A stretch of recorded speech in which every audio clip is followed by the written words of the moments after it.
Hey, this is Brent with Vintage Statements, and today we've got this little piece that we're going to turn into a wine cabinet. So stay tuned and hit that subscribe button.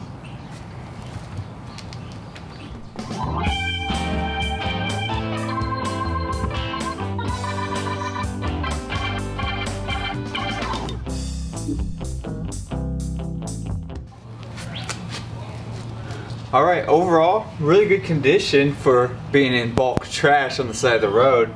Since it was free, and I had a big piece of leftover plywood from a kitchen table that I built recently, we're going to try to turn this into maybe like a small wine cabinet. We'll give it a try. If it doesn't work, well, I'll just pitch the piece just like it had been in the past. So I think what we're going to try to do is make 2 racks and then have a little bit of storage space underneath it. Paint the whole piece black. We'll stain this. And well, we'll see what happens, what comes from it. So first thing we're going to do, remove the hardware from the doors, pull those off, pull the back out. We'll start measuring for this piece, cut those all up, and well, we'll just get rock and rolling from there.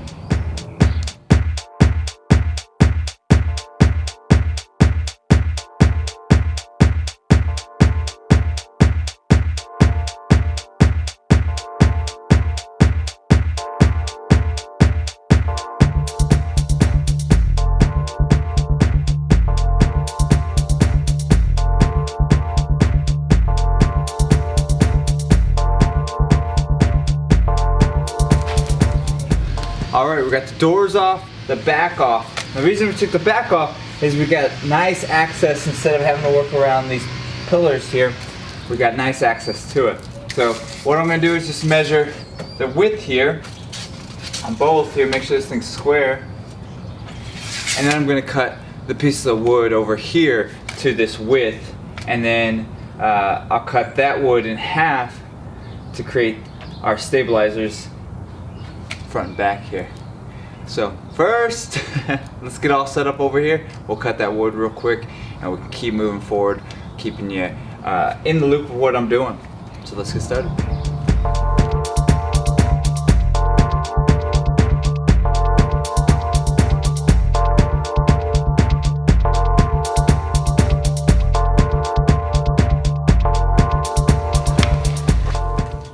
Alright, I got our boards marked here. We went 3/4 of an inch down this one and 1 inch on this one. This will be our back one, so we'll have a bigger lip for the bigger part of the bottle, and then a smaller lip for the smaller part of our bottle. The 2 parts are going to be level, but that'll keep it in a nicer groove for each. And well, I'm going to do everything off of our little Rin belt sander here. I'm just going to put it against it, go down to that line, work my way as close as I can to each of these edges, and well, that's what it's going to look like. So let's get started on this project.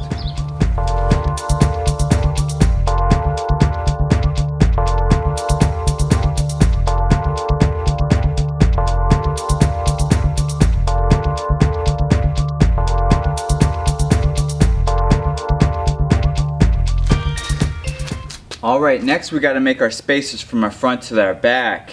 And for me, 7.5 inches was what we were going to go with. So take our front, we'll make our ends and our 2 bottom pieces as our support brackets. So I've already done one just to kind of show you the outline that we're going for. So this will be the front and this will be the back. So we'll let this glue dry, hold it in nice tight, and then we can start sanding the actual piece and well, some of this stuff.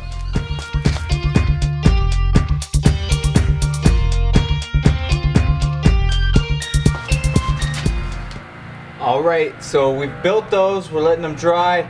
We're going to sand everything down, and then we can start the fun part of actually transforming this piece into something pretty cool. So first thing we're going to do, 80 grit sandpaper with the DeWalt, any flat areas that we can.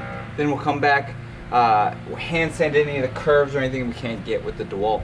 This is the wine holders, the frame, and the doors that we're after. So let's get started.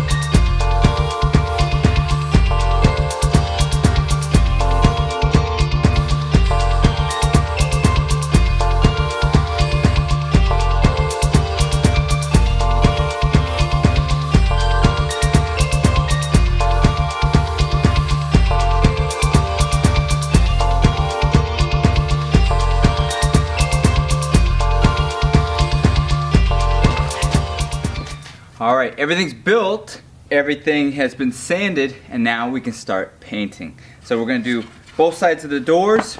We're going to do the entire inside and outside of this frame twice. And then we'll scuff it up, give it a vintage look. Then we can start working on those wine racks a little bit more, getting those in place. So, nice and easy. We'll do the backs here first. We're using Behr Premium Paint and Primer. It's an eggshell finish, and the color is Blackout. Worcester 2-inch brush. Here we go.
Alright, we're inside the garage here, and we're just gonna use our mini wax early American stain. We're gonna do all of it, any spots, all the wood.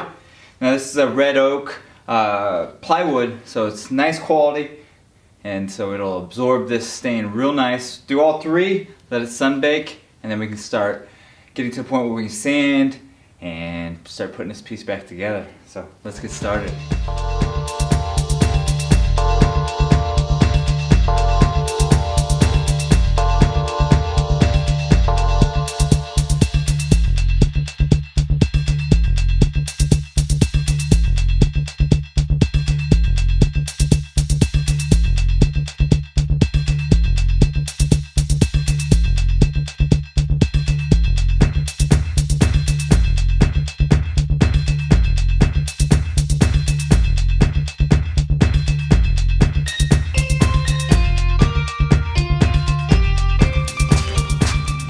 Alright, so we got the stain completed. We're letting that dry. The paint is now dried. It's Phoenix. Everything dries really quick, which is a really nice feature here. If you're quick at painting, if you're a little bit slower painter, you can get some little spots throughout your paint. And sometimes that can help with a little bit of sanding. Today we're using the sanding technique for giving it a vintage look, just the outskirts here. So we're just going to do the out frame here. Inside I still want to leave pretty solid. Nothing done there. This is going to be just a simple edge scuff. We're going to scuff everything, but the edges is what we're really focusing on. We'll do this and the drawers, or the doors, and then we can move on to waxing and start putting this thing back together.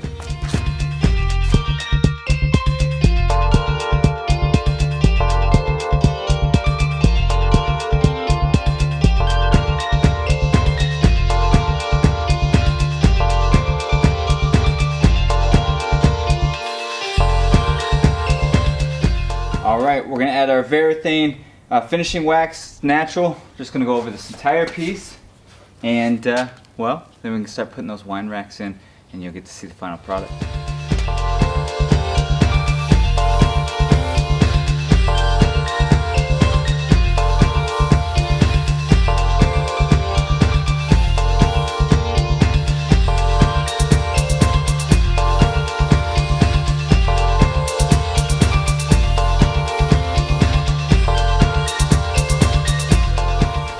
Alright, here it is completed. We used the Blackout Black. We scuffed it all up.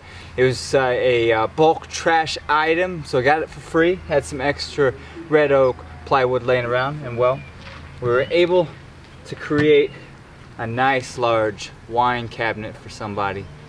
If you like this project and many of our others, subscribe to our channel, like us on Facebook and Instagram, and we'll keep doing some pretty cool projects. Also, leave me a comment. Tell me what you think about this transformation.